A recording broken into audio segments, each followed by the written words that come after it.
लेके जड़ाले। अच्छा ई बात बा। हो बेचैनी बक्सर से आ रहा गर्मी से लेके जड़ाले। पटना से छपरा, छपरा से देवरिया, देवरिया से गोरखपुर जालू का। आवर ठेला प बिकता रेला प। तोहर निमन बाटे संतरा लागता संतरवे खालू का। अच्छा तोहर निमन बाटे संतरा लागेला संतरवे खालू का।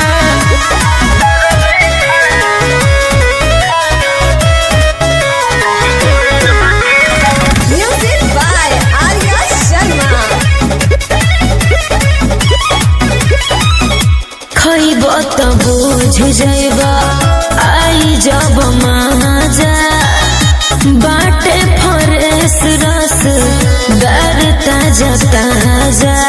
अरे कैसे देतारू बताओ तनी। लागल बताओ कर भाव तू बता दो। कैसन बाटे तनी हमके चिखा दो। चीज बाटे बढ़िया हमार लैला, नहीं तो दोसर दुकान देखिला। अपन सामान सब कहेला बढ़िया, चिखावे में हमके लजालू का। ताजा ताजा माल बा ना कौनो सवाल बा। तोहर निमन बाटे संतरा लागता संतरवे खालू का। तोहर निमन बाटे संतरा लागेला संतरवे खालू का।